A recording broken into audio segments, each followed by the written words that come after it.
What's going on, everybody? Welcome to the Week 9 edition of the Pro Football Focus Show here on RotoGrinders. I am Brit Devine, as always, but we do have a new guest host today, Mr. Ian Hartitz. He is attending a wedding, so we have called the bullpen. What do they call? You are the Mike White to the New York Jets, but he's injured anyway. You know what I'm saying. We have Andrew Erickson here from PFF filling in for Ian. Andrew, I heard you're like the props prophet. What does Ian call you over there? Yeah, that's exactly what Ian calls me. He calls me the props prophet. I hit up Ian, about midway, a couple weeks into the season. I'm like, hey, let's do some props at the end of the DFS podcast. He's like, all right, you bring them and we'll talk about them. And so far it's been pretty successful over on prizepicks.com using the props that I brought to the table. So, we're going to talk about some of those today, along with all the great DFS plays. Yeah. So while Ian is not here in person, he will be here in spirit today, Andrew, because we are still going to use his article. It is free for all of you as we go over it over the course of the show here. If you want to read it on Pro Football Focus, as always, it's free for all of you to read. It's the matchups column that he does, where he sort of takes pass rates, offense, pass rates, defense, combines it all into one to make it really easy to understand. Let's jump right into this, Andrew. We'll sort of put our own twist on it this week without Ian being here. But one of the first things we always like to look at on the show here is the explosive plays, because these are big chunk yardage plays that can really help you out in the standings of whatever DFS contest you're in today. What are some offenses that look primed for some big explosive plays, and then maybe a couple offenses where those big chunk plays might not show up this week? Yeah. So the quarterbacks that Ian likes to quote unquote say are set up to ball include the Bills, Minnesota Vikings, and the Cincinnati Bengals. So Josh Allen, Kirk Cousins, and Joe Burrow.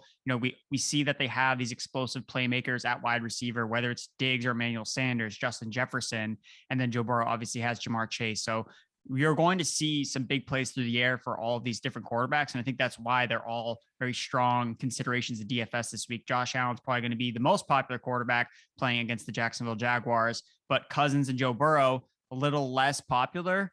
They can still get it done through the air, I think, in these matchups. In terms of guys that might have some trouble, Daniel Jones, Trevor Lawrence, and even Patrick Mahomes to an extent. The Green Bay Packers have not been a defense that's really given up a lot of big plays through the air. And we saw Mahomes the last time he played, be willing to check it down to Tyreek Hill. Tyreek Hill had 18 targets and did not really have a huge yardage game. So maybe this isn't really the spot where Mahomes does bounce back and kind of be the guy that we have kind of played him as every single week. How many weeks of this Chiefs offense being, I guess they're doing all these gimmicks at the, as they get into the goal line with Travis Kelce and Tyreek Hill all pretending to be quarterback and things like that. How many weeks of a bad offense do they have to be for us to actually think maybe something wrong? Has the league figured him out? Is Travis Kelce hurt? Is someone nursing an injury? How much longer does this have to go on before we have to really start worrying about them? Yeah, I mean, again, I think 2 weeks is still probably not enough time to get off the Mahomes bandwagon, especially, with the Packers. Again, they've been better against deep ball passes, but it is Tyreek Hill and it's still Patrick Mahomes. I think that the real problem is Kelce. He's probably not really been as effective as he's been in the past couple of years. And he is an older player. We talk about him in the age model, and it's like, could he be kind of on the back end of his career? And that's totally possible. So it's just the lack of weapons other than Tyreek Hill. Josh Gordon, McCole Hardman, Byron, these are just guys that are not getting open and doing nothing for Mahomes. So that's why he's throwing the ball to Tyreek Hill 18 times, because there's literally no one else on the Chiefs offense that can really do much of anything. So I think the play for sure is definitely going with Tyreek Hill in this matchup. And maybe you can go away from Mahomes and look at some of these other quarterbacks. All right, let's look at pace from Ian's article. There are a couple very opposite ends on the pace spectrum. One of them, I think I can read into maybe there's a reason where I can expect pace to maybe jump up, and that's in the projected slowest pace game of the week. So I want to start there with you with Cleveland at Cincinnati, because it seemed like the first couple games of the year, Cincinnati, they wanted to make sure Joe Burrow, he was good coming off injury. He's good. Joe Mixon has been reduced in workload in the run game, and because he has all these awesome weapons in the passing game, Joe Burrow is slinging the ball all over the field now. What do we think of the pace in that game? Currently projected to be the slowest. In my mind, though, I think this game's sneaky for a little bit of a shootout here. Yeah, I know we talked about Joe Burrow as having a potential for some big plays through the air. And, maybe they don't run super fast, but we're seeing them run a lot of plays. Like the Bengals have picked up their plays per game. The Browns have been a team that picked up in plays per game. A couple weeks back, it was that Browns Chargers game that was the underrated shootout of the week. And if you looked at that game, it was like, oh, the Chargers run a lot of plays and the Browns run a lot of plays. So there is no Odell Beckham Jr. anymore, holding the anchoring down this Browns offense. So maybe we do see a little bit more from Baker Mayfield and Nick Chubb, who's coming back from his injury, another week removed. So I agree with you that the Browns and Bengals, I think, isn't nearly representative as their pace of play kind of shows here. Yeah, and then a couple, at least one game that should have a ton of plays. That's the Chargers at Eagles. I like one side of this. I was on the Eagles last week against the Lions. That was one of the bigger bets I've made this year. I didn't understand that one. I don't understand maybe the opposite side of this game this week here. I think the Chargers are a much better team. But for DFS purposes, this game should have plenty of plays here. Austin Eckler are going to be very chalky and just looks like a really good play overall. Yeah. And I think to point out too, Justin Herbert has had a couple of down weeks over the last couple of matchups. And, people are wondering, are they starting to figure out Justin Herbert a little bit more? Are they figuring out this Joe Lombardi offense? And actually, the matchup last week, it's really hard to take away stuff when teams play the Patriots because they're just so matchup based, what they're able to do and take away certain players and what you do well. And the scheme actually worked against Justin Herbert significantly. The Patriots run a lot of cover one, and it just didn't really not work for Justin Herbert and what he's had and what he's been effective at throwing the ball this year. Whereas the Eagles, it's complete opposite. Like the zone coverage that they run is really great for Justin Herbert. So especially with Keenan Allen, like eating over the slot, the Eagles have been one of the worst teams against slot receivers this season, actually allowing the league's highest passer rating to slot wide receivers. So Keenan Allen should eat in this matchup, and maybe we see a big player too from Mike Williams. What else is really standing out to you in pace this week? So just in terms of like raw play volume, I think it's important to note that the Vikings and Ravens are two teams that rank inside the top 8 in terms of just plays per game. Like this game is just, it seems like the Ravens offense can basically do whatever they want against Minnesota. Minnesota's defense is so banged up. There are so many injuries. Daniel Hunter's out, Anthony Barr, Cameron Dancer questionable. And then you also have Patrick Peterson, who's on IR. So they have so many injuries. So you're going to see a lot from this Ravens offense. And the Vikings have shown they can at least keep pace at times when they need to play catch up. They can run fast and they have the weapons to do so. The other matchups that are fast paced, Bills at the Jaguars, and then the Raiders at the Giants. I definitely like the Raiders side more than the Giants. I know Danny Dimes is going to be up against that really great pass rush by the Raiders, and that just kind of seems like a disaster. So I'd rather stack it on the Raiders side and maybe bring it back with one of these Giants receivers. And the Jaguars, at least it makes sense that maybe they can at least keep the Bills having to score points. Like that's really the main goal here is just, hey, just keep putting up garbage points. We saw it on Thursday night where the Jets offense was just doing enough just to keep Carson Wentz on the field and scoring points.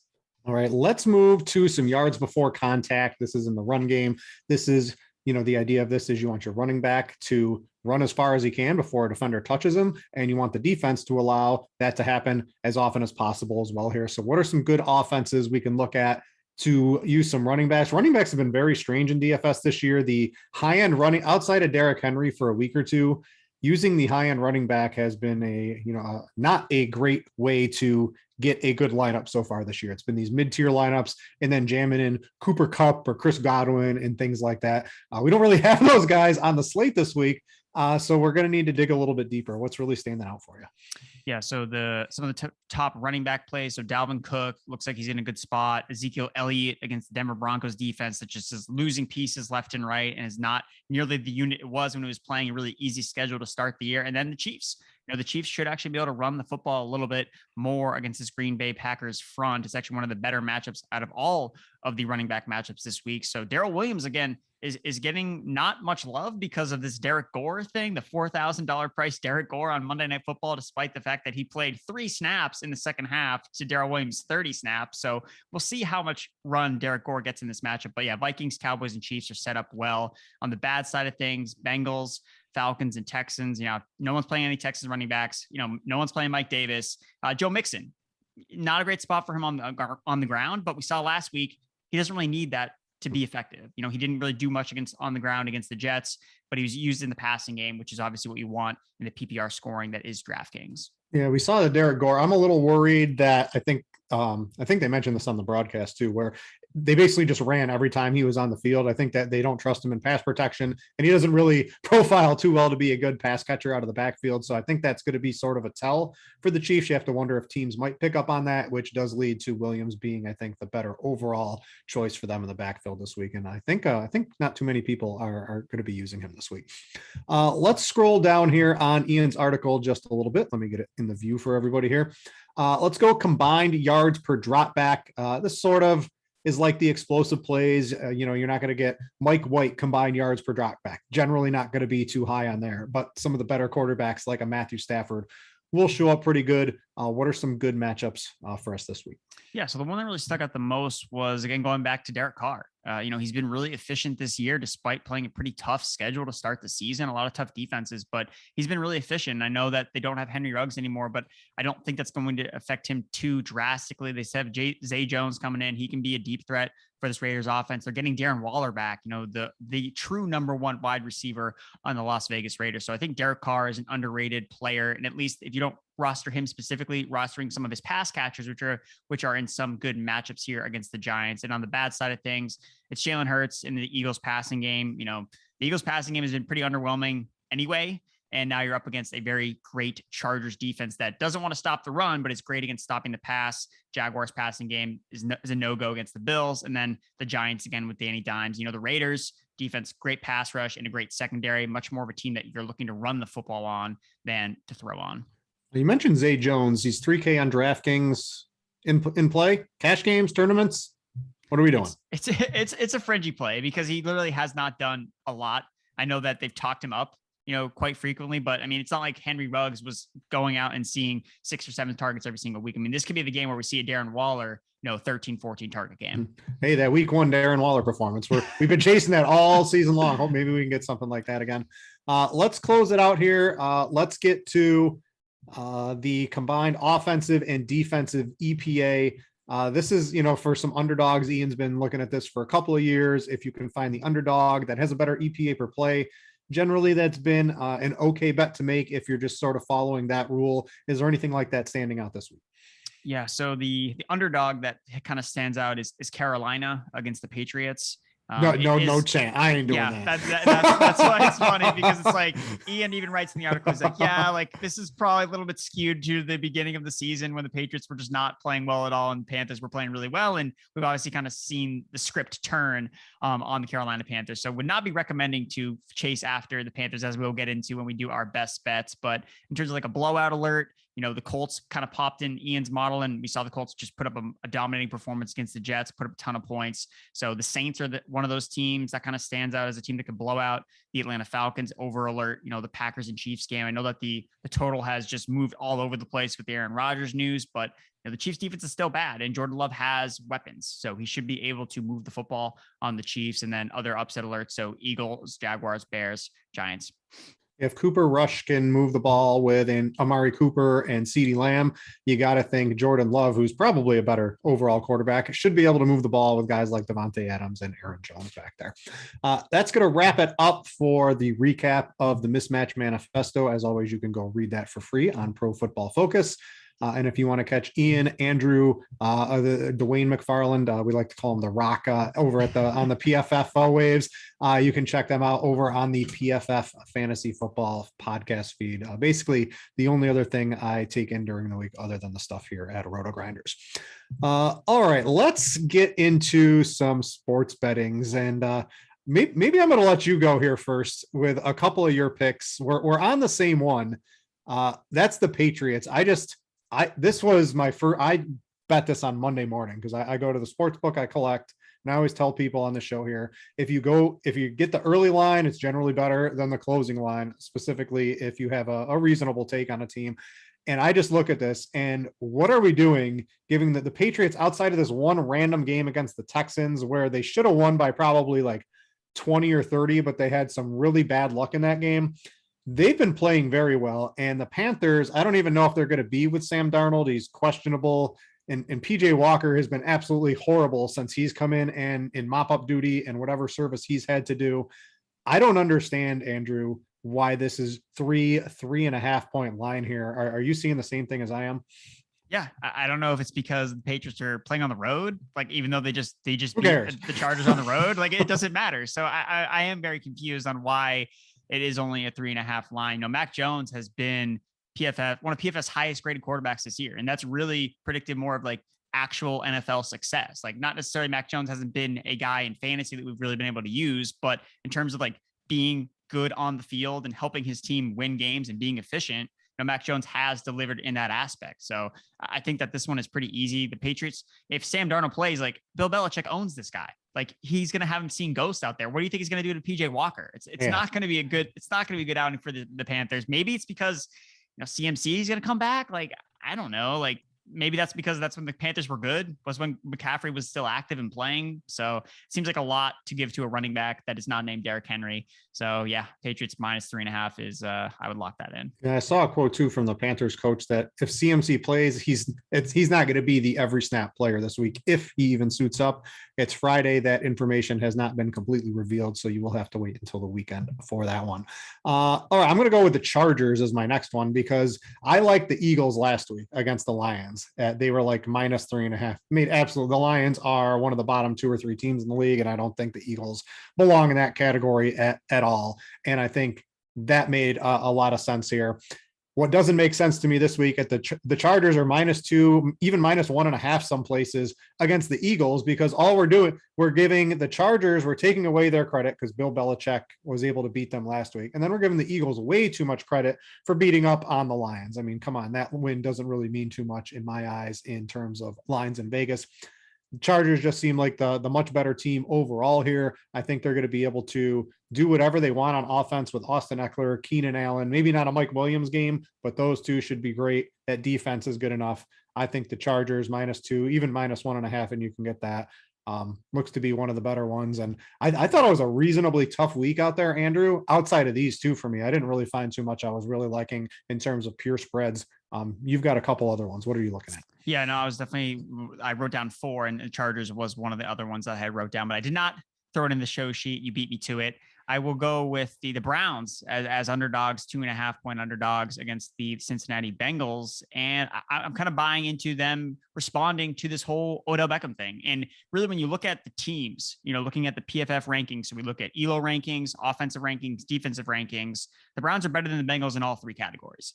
Like on paper, you can see a scenario where the Browns are the superior team to the Cincinnati Bengals. And we just saw the Bengals lose to the Jets. Now it's a game that they should have won.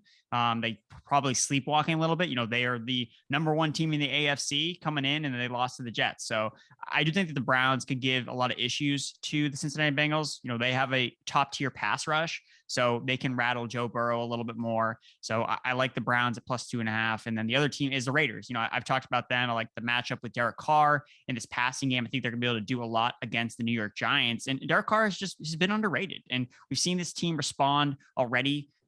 They beat down the Denver Broncos after the John Gruden saga. Now they're obviously facing more adversity with the the aftermath of Henry Ruggs and his situation. So I think they're going to respond under Derek Carr. He's been one of the better quarterbacks this year in terms of efficiency. And I really don't think that the Giants are presenting any sort of threat, for 3 points. So I'll go with the Raiders -3. Yeah, it'll be a couple plays till Kenny Galladay's out of the game probably, and then the whole Giants offense will fall apart. So I like to do the spreads because it's generally -110 odds and things like that. And I don't get too far into the parlays or anything like that on the show, but I do like if you like the teasers. So I like the teasers. I've done really good on these personally all year. The Steelers Rams 6-point teaser. It's -120 odds most books, so it is a little bit out there compared to the -110, but not too much. I just think the Steelers at home against the Bears, we will talk about Justin Fields in just a second. At least you will. But I think the Steelers are just the much better team than the Bears. And we got Nagy's back. Bears are going to stink. It's pretty simple what's going to happen on that one. And the Rams, there's 7.5 point favorites. I think when I made this, you can get them down to 1.5 across the 7, the 4, the 3. That's very strong for big home favorites as a general trend in the NFL over a long time. And I think the Rams should really have their way with a Derrick Henry less force feed Adrian Peterson to not change the game type of play. I don't know what they're trying to do, Andrew. We'll see if they're smart enough to throw the ball to AJ Brown instead of hand it to Adrian Peterson. But if AP comes out and looks good, I guess he's just beating father time, right? Yeah, it's wild. But I've also heard some things about Deontay Foreman actually getting the start in this game. So don't be like, you're gonna have to tune in to see how this shakes out. Yeah, it's gonna be wild what they tend to do. And if they I just hope the Titans are smart enough where if the running the ball isn't working, they give up on it very quickly. All right. So you are the, what is it? The not prop master, the props profit. Props profit. All right. So we got to get the alliteration in there. A couple prize picks plays for you. What do you got? You've been hitting pretty good on these on the PFF position. Yeah. So the one that I talked about on the PFF Fantasy Football podcast was the Justin Fields over his passing yards. So he's sitting at 169.5. And it's just, frankly, it's too low of a number. Like, he's an NFL quarterback and he's coming off the best game of his career. And it's just not a hard number for him to hit. Yeah, I get that the Pittsburgh Steelers have, a good defense and a good pass rush, but it's not like he's going to go out there and complete 0 passes. In 4 of his 5 starts this year, he's hit that line. He's hit over 170 passing yards. So, and he hasn't looked great doing it. Like it's just not necessarily just a hard feat to reach for the Bears quarterback. And, if you look at the Steelers, they've given up 170 passing yards to every quarterback that they've played this year. So again, it's not a great number, like, oh, Fields threw for 170. He had a great day. It's like, he probably didn't, but it's just too low of a number.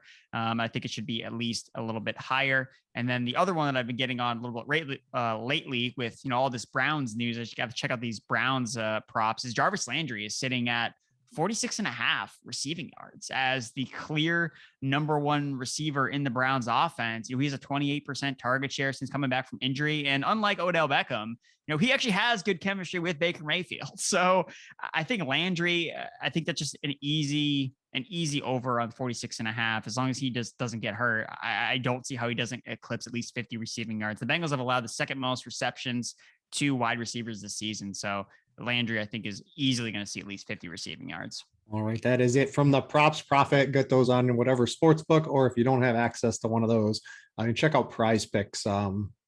I've recently gotten into Prize Picks and it's pretty fun too.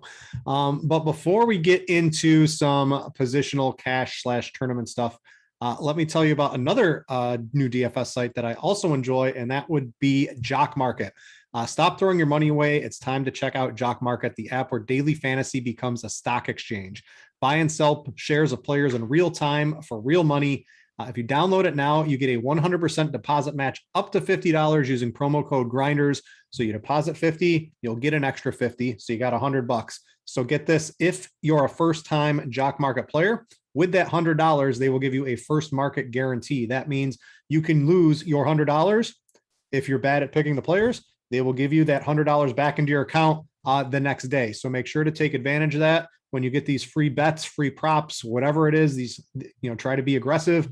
Go for broke on those because they are giving you a chance to free roll with that. Use promo code Grinders for your 100% deposit match and check them out. It is a fun little app to play right around lock time for basically every sport.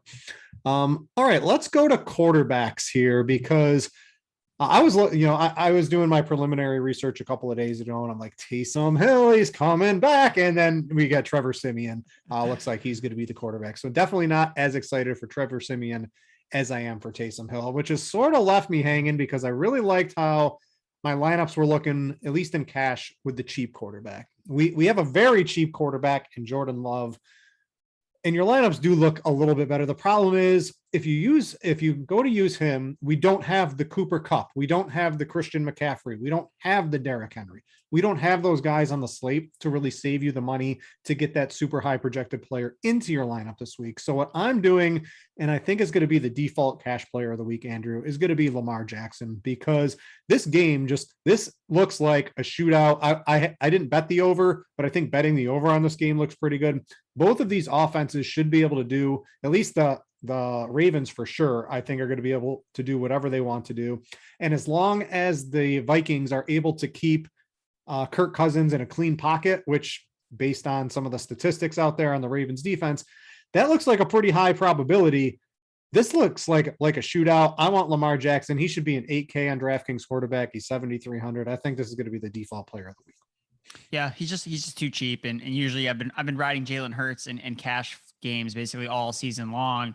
And it's just the price point of Jackson. He's just too cheap. Like you mentioned, he should be above 8K. And we just saw this Vikings defense give up 300 passing yards to Cooper Rush. They ranked 26 in explosive pass play rate. And the thing with Lamar Jackson is this isn't the same, running the football Ravens offense. This offense throws the ball. Like this offense passes the ball on top of Lamar Jackson's rushing, which he's the one that's only doing all the rushing. Like they're not using their running back. So there's no worry of, like Devontae Freeman is going to have this massive game. Like he's the starting running back for the Ravens, Devontae Freeman, because Latavius Murray has already been ruled out. And I mean, are you going to hand the ball off to Freeman, or are you going to throw the ball with Lamar, or are you going to run the ball? I mean, he's going to touch the ball on every single play. So I think Lamar makes way too much sense. Yeah, for cash, that's just really where I think the industry is going to end up by the end of the week. And that's one I definitely will support.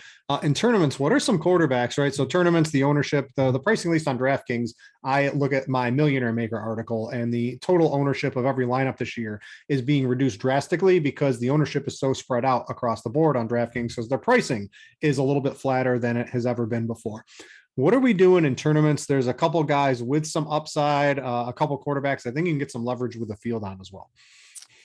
Yeah, so for me, I know that we're getting some steam from Myles Gaskin in the matchup against the Houston Texans. So I like attacking this game with the Dolphins with the quarterback, with Tua Tagovailoa.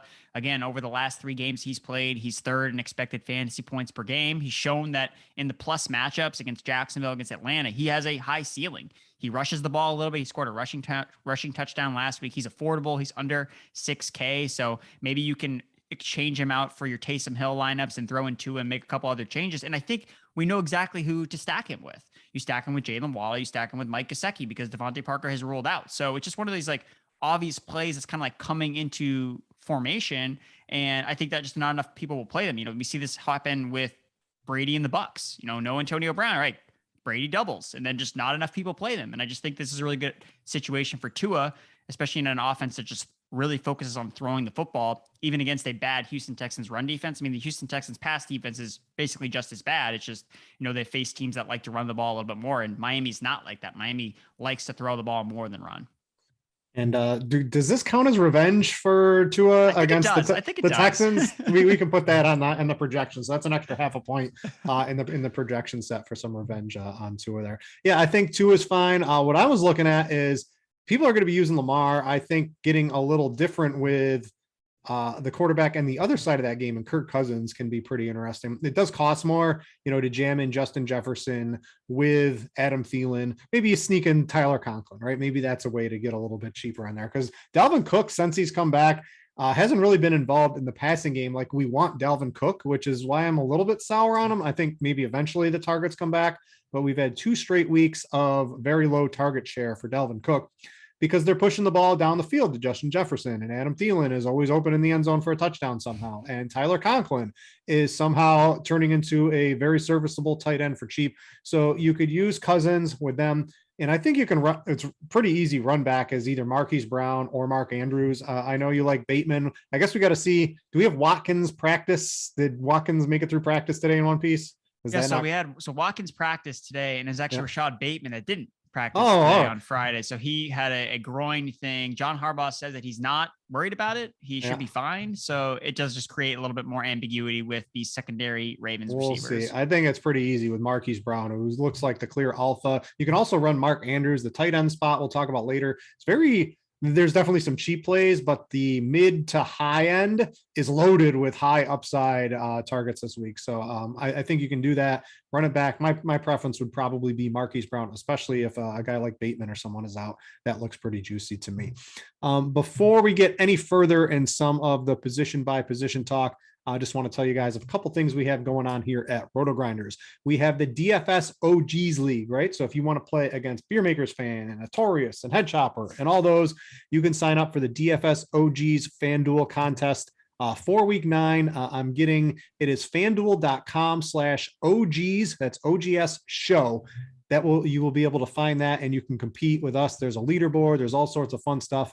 Go check that out. And then if you want to check out RotoGrinders Premium, let's say you're only a football, you only like DFS NFL, you can just purchase DFS NFL here. But if you like all the sports, basketballs and swing, our projection team is amazing. The live shows, the Andy Means and Roth are amazing for crunch time. If you want access to all that and you want to play all the sports, you can get a combo package as well, allowing you to get access to everything here on RotoGrinders. So make sure to check all of that out. All right, let's go to running back. A couple guys I think are going to end up being chalky. We've got Austin Eckler. We both were interested in talking about him. Philadelphia, third most passes to running backs allowed, highest success rate on running back passes, second most running back fantasy points allowed. Seems like a total smash spot for Austin Eckler. He is a little expensive, but where are these dual threat running backs that get 10 to 15 rushes and get 7 to 10 targets? There's literally like one on the slate this week. It's Austin Eckler. I think it does you a good reason to want to use him this week. The other one's Zeke. You know, the Cowboys sort of want to run the game. The last 4 weeks, Denver's defense has sort of fallen off a cliff. They're allowing the 4th most fantasy points to running backs in that span. PFF's number 1 run blocking unit basically all season long has been Dallas. So that's held very steady. You got to like those two. Do you see those two being the 2 guys, or do you have anyone else you're really looking at? No, I think those are the main 2 guys. I guess like Dalvin Cook would be the pivot potentially in some tournaments, especially because he is playing in that probably more attractive game environment. But I think in cash games, I think that's where you start. You plug in Eckler and you plug in Zeke. Yeah, those 2 just look pretty nice for the price today. And you're not really spending up. You're not the lower tier on running backs. Doesn't look as great as some of the other weeks that it has been. So I think spending up to those 2 guys looks pretty good. In tournaments, we can get a little dicey. First, let's talk Myles Gaskin versus Devontae Booker. So Gaskin's getting a lot of steam. We just got Saquon ruled out during the show. I think we were all sort of expecting that even a couple of days ago here. Who do you got between those 2 if you're forced to choose? Do you want to take the timeshare-ish running back in Gaskin, who they don't really want to run, or you got Devontae Booker, who's just like, he's okay, but it's a decent matchup, and he's going to get the majority of the work here? Break this tie for me. Yeah, I'm always going to lean towards the volume. The volume is king, and that's what Devontae Booker gets. Like, it's not sexy what he's doing out there, and especially in the Giants offense, but I look a lot at every single week. I look at routes run per drop back at the running back position. And number 1 last week was Devontae Booker. So he's running a route on almost every single Daniel Jones drop back. Like, that's why he's seeing a ton of work in the passing game. So I don't necessarily care how inefficient he is as a rusher. Like, I want him to be catching passes, and that's what he's doing. I think that the Raiders are going to put up points in this game. I think that Daniel Jones is going to be under pressure. And what does that mean? Oh, he's going to dump it off to his running back. So yeah, it's not going to be sexy what Devontae Booker does out there, but I think he's going to get it done. And Myles Gaskin just way too many question marks for me to take him over a guy like Booker, who's locked and loaded to his workload, especially because they actually have one of their other running backs also actually on the COVID list, Gary Brightwell. So it really is only Penny as that other running back, and he's like more of like a weird fullback kind of guy. So Booker, for me, I'm going to take over Gaskin. And they've shown if Tyrod Taylor wasn't starting for Houston this week, maybe I could get a little bit more behind Gaskin because they might have to run. But Tyrod Taylor is such a better quarterback than Davis Mills that game's going to be, I think, reasonably close. And I think the line has come in. It was like 7. It was 5.5 or something like that the last time I looked. So and we've seen the Dolphins. They want to throw the ball pretty much all the time with Tua. So I don't know.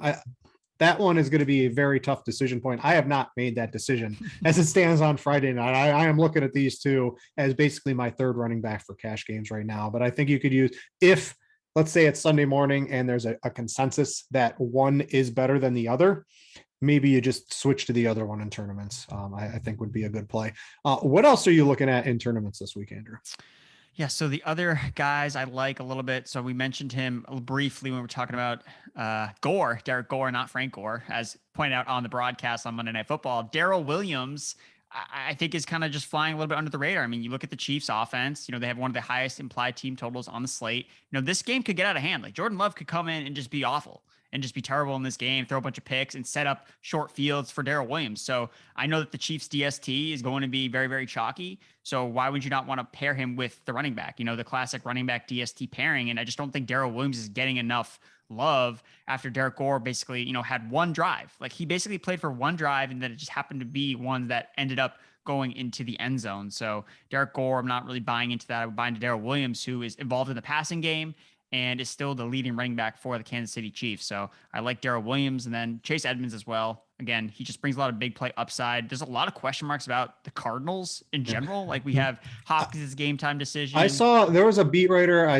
was talking to someone here at RotoGrinders. They sent me a quote from a beat writer and someone plugged into the team was like, don't expect DeAndre Hopkins or Kyler Murray to play. So yeah, so there's a lot of question marks about this game in general. And AJ Green, I think, is already out with COVID. So are they going to try to lean on the running game? Maybe Edmonds is more of a guy you try to late swap to because that is a late game. But I think that if they have to lean on the run game a little bit more, 49ers have not been great against the run, 31st in explosive run rate allowed this season. And you could see a lot of dump off work from Colt McCoy to one Mr. Chase Edmonds. Yeah, so my GPP running back of the week is going to be Josh Jacobs. So looking like he's starting to get some targets. He left his last game early and he already had 3 targets. This was in the post John Gruden era for the Raiders. So I'm hoping maybe that will continue. He was even getting some targets while John Gruden was still the coach. The Giants, they're allowing the 6th most fantasy points to running backs over the past 4 weeks. Teams have basically been able to do whatever they want with them against the ground in recent games here. Maybe with I know Derek Carr is going to be able to do whatever, but let's pretend they try to stop Derek Carr, right? Because he has been really good and Darren Waller has been great. Maybe this is the Josh Jacobs week at low ownership. He has these like 2 touchdown performances all the time out of the blue. And at low ownership, he's someone I'm going to be eyeing to sneak into some tournament teams, especially if you're playing whatever the chalk stack ends up with a week, right? If your lineup has Amari Cooper and Lamar Jackson and a couple of these other guys in there, right? Josh Jacobs is a good way to differentiate a lineup like that at the running back position, always capable of those 2 touchdown performances. All right, before we get to wide receiver, I know some of you guys are watching live on YouTube. We do appreciate that. If you are over there, please click the like button, and it does help us out behind the scenes to move up all the little algorithms that the guys over at YouTube make try to figure out to get people to find the video. And if you do like this show and some of the other shows here at RotoGrinders, please do click the subscribe button. You will get a notification for it. And if you aren't watching this live, also, you can do all that on YouTube. And if you do listen to this on demand later on the RotoGrinders podcast feed, we do appreciate that. So please go subscribe to that, get access to this show. You can get Reeves and Dean and all these other guys, all these other great shows we do here at RotoGrinders. If you subscribe to the podcast feed delivered to your phone on demand. All right, let's go to wide receiver. I think cash games first. Let's get Amari Cooper out of the way. Seems like a clear misprice. My question to you is one of the reasons I like doing the show on Friday, and this show gets a lot of run over the weekend here at RotoGrinders because it's one of the final shows we do that has injury information into the weekend because we do here at RotoGrinders, but a lot of other sites, there's not new podcast feeds on Saturday and Sunday and things like that. What's going on? Is there a report on CeeDee Lamb? How'd CeeDee Lamb looking Friday? I did not see one yet. Have you come across anything on CeeDee Lamb? I have not come across anything yet. I know Mike McCarthy said that he looks fine and that he should be okay. I mean, I don't want to read too much into it because I know that a couple of weeks ago we had Cortland Sutton pop up on the injury report with like a bummed ankle and he was fine. And he went out and actually had like a massive game. So I still think regardless of CeeDee Lamb's status, Amari Cooper, I mean, he's still involved in this offense. He's still, the starting wide receiver. He's still really, really good. And I'm not really afraid of the matchup against Denver. He has Dak Prescott throwing the football. And it's really the price point of Cooper, just, under 6K. It just makes it really, really too easy to avoid.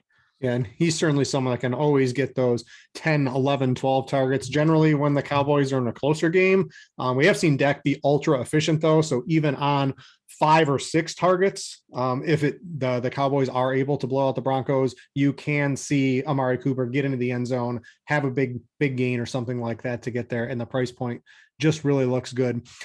After that, Andrew, I think there's a couple ways you can go. Where are you leaning? Like Amari Cooper for sure is going to make my team. I think there's a couple other wide receivers in the mix. What are your preferred options? Yeah, I think that like from a pay up standpoint, I do like Tyreek Hill a lot, obviously for, all the reasons we talked about a little bit earlier, 18 targets last week. He's kind of emerged as Mahomes' preferred target while Travis Kelce's been kind of going through a lull in his production. I do like Rashad Bateman at 4K. It just depends on his health status. So we got to make sure that we kind of keep that in mind, but he's had his role in the offense has been growing. He's had 3 catches for 80 yards the last time we saw him play. His routes run per drop back rate increased the last time we saw him play. So I think it's a good matchup again, against the Minnesota Vikings. And then below 5K, the guy that stands out is Hunter Renfrow. I know that he's pretty popular, but it's PPR and he's popular for the right reasons. It's not just because Henry Ruggs isn't on the team. If you look at the Giants defense, they've allowed the 3rd most targets to slot wide receivers this year. So it's a slot funnel defense. Hunter Renfrow basically gets around like 6 to 8 targets every single week anyway. It's PPR. So I think Renfrow makes a ton of sense. And Jarvis Landry, I mentioned, I like his over. He's only 5,100. He's the clear number 1 receiver in that offense. And Rondale Moore kind of pops up a little bit now as well, because if there's no AJ Green, there's no DeAndre Hopkins, he's 4.2. Like he's going to have to play the entire game. Like his issue has been he's not playing enough snaps with all those other receivers basically not on the field. Okay, we can feel confident that he's going to play more snaps. And when he's on the field, Cliff Kingsbury has shown a willingness to get him the ball. So Rondale Moore at 4.2 is probably one of the lowest receivers you can kind of get to. And the cheap wide receivers are pretty weak this week, in my opinion. There's not a ton of them. Colt McCoy, wide receiver screens to Rondale Moore. We can get behind that for like 3 or 4 connections, right? Yeah, I think. I mean, Rondale Moore, it's all he does is yards after the catch anyway. So that's all you're really banking on. And hey, he catches a couple balls behind the line of scrimmage, breaks a couple tackles, and you 3X in no time. Yeah, I like Tyreek. Debo with Kittle probably coming back. What's your thoughts on Debo? He's been an absolute monster every week this season. He looks like the clear number 1. There's some Brandon Ayuk over the bye, right? Or has been speaking to the coach and he's back and happy to be involved. But how do you think Kittle would affect a guy like Debo coming back in here? I think it does. I think it does matter that Kittle's coming back. With this 49ers offense, it seems like we always see one of these players just like have such high production when other guys miss time. Last year it was Ayuk, all the other guys missed time and Ayuk was a monster. And then this year it's been Samuel that's been getting and benefiting from all the other guys missing time, not necessarily Ayuk not playing, but Ayuk just not being involved in the offense. So Ayuk ran more routes than Deebo Samuel did last week. Kittle is coming back and Deebo Samuel is also dealing with this calf injury. So I think that his 30% target share over basically since the start of the season, it seems like if I was going to make a bet that it's going to decline, I think this would probably be the start of it. All right, let's play a little wide receiver bingo here. So let's pretend, well, I don't even know. So DJ Moore or Keenan Allen. So I'm going to read you the Sam Darnold limited participant in Friday's walkthrough and is listed as questionable. And that was suffering, I don't know, like concussion, shoulder injury. I don't know. Do we want to play Sam Darnold's number 1 target? Is that even a worthy thing? Do we want to play PJ Walker number 1 target, or do you just want to take sort of old and boring Keenan Allen? I think I'll probably offer old and boring Keenan Allen. I talked about the matchup earlier. The Eagles have allowed the highest passer rating to slot wide receivers. Michael Williams has kind of fallen off a little bit since his hot start to the season because they're using him differently. They're like using him downfield, and that's not good for fantasy. Like we don't necessarily want that matchup, especially because now he's going to get a lot of Darius Slay, who's been one of the better corners this year. The Eagles have been good on the perimeter and not good against slot receivers. So I think you hit on earlier, it's going to be an Eckler and Allen game for Justin Herbert. And I mean, the Patriots could just be like, all right, we're going to take away DJ Moore and make them run the football. I mean, I'm sure that Bill Belichick will invite whoever's starting quarterback to throw the ball to Robbie Anderson at this point. I think Belichick has probably watched the Panthers enough to know just throw the ball to Robbie Anderson. He could get 11 targets. It doesn't really matter because we've seen him get double-digit targets for multiple weeks and do absolutely nothing with them. We've got Waddle. He's 5,600 without Parker and still without Will Fuller.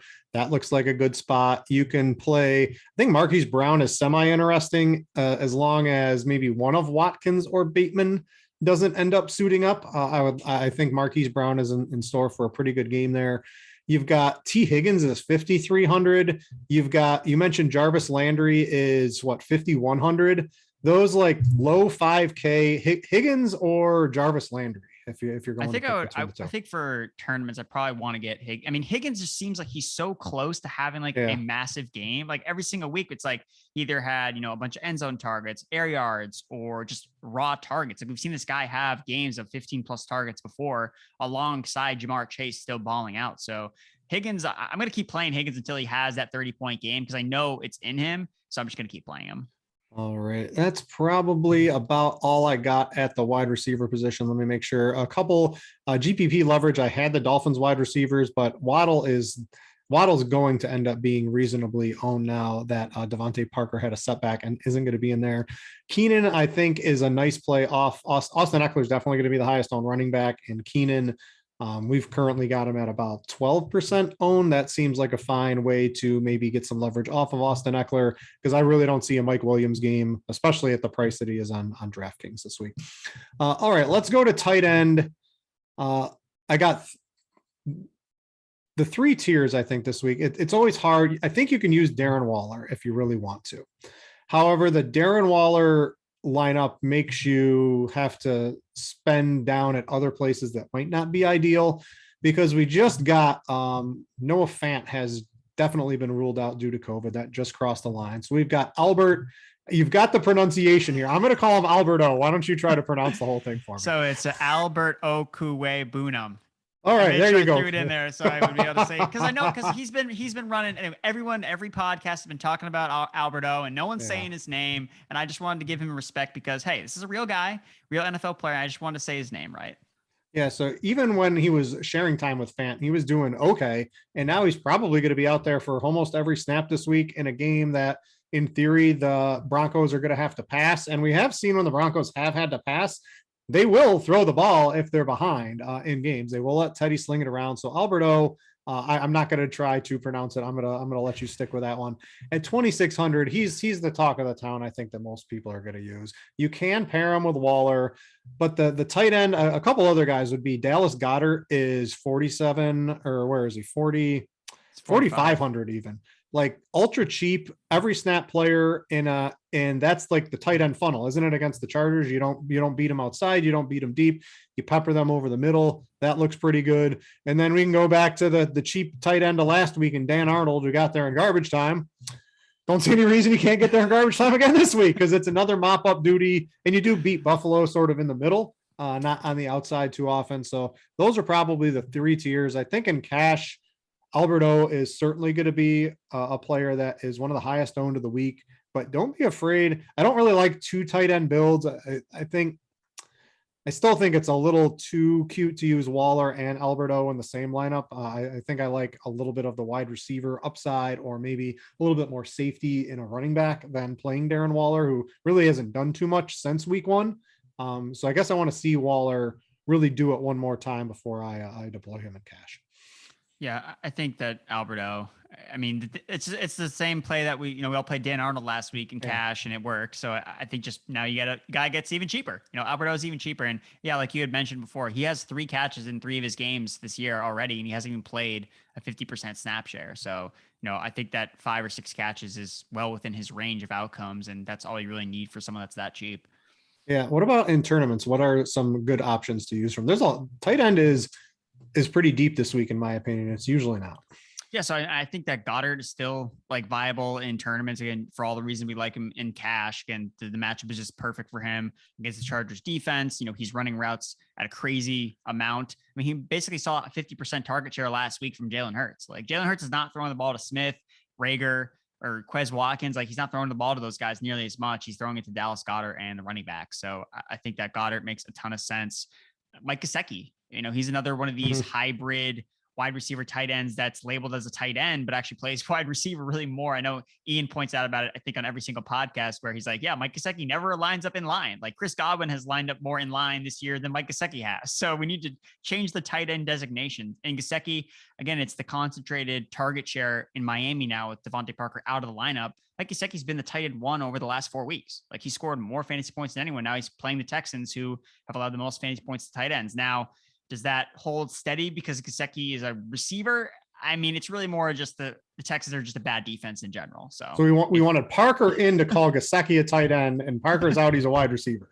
Yeah, it becomes very, very complicated. But he's basically running routes a lot when Tua is dropping back to throw, and the Texans defense again isn't specifically giving up a lot of points to wide receivers, but it's just because they're just giving up they're just not an efficient defense. So I think Gesicki makes a ton of sense. And same thing kind of be said with Kyle Pitts, same type of matchup. You look at the Draftkings, in the lobby, when you're picking players, you see the little red 4, I think it is, against the Saints, but that's against tight ends. And Kyle Pitts doesn't play tight end really. He plays wide receiver, and that's green for Falcons receivers. So Kyle Pitts, I think after he busted last week, despite, he had 8 targets, I think that he's probably worth going back to as well. Yeah, I'm just going to read down the tight end list this week of viable. Normally it's like 4 deep of players you want to use at the position.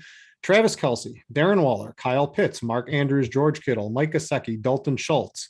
Then you got Ertz and Dawson Knox, right? But we're not really playing those. Dallas Goedert.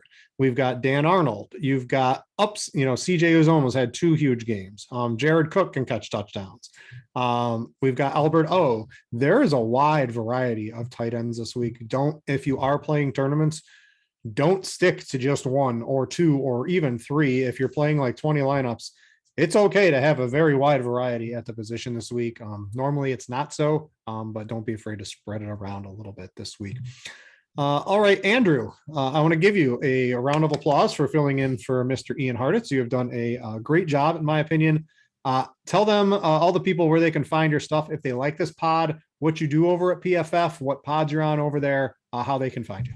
Yeah, so I am over on Twitter at Andrew Erickson _, and all my work is over at PFF. Basically what I do on the PFF podcast every single week, I go on and join Ian, and we do our own DFS breakdown, kind of breaking down in a similar way that we've done this show, looking at the cash plays, looking at tournament plays, and then I always, at the end of every show, drop in my favorite props of the week. So hopefully we can continue to run hot and continue to get some more props in that are profitable for all of the listeners out there. So I'm also on TikTok as well at Andrew Erickson _, as the kids like to do.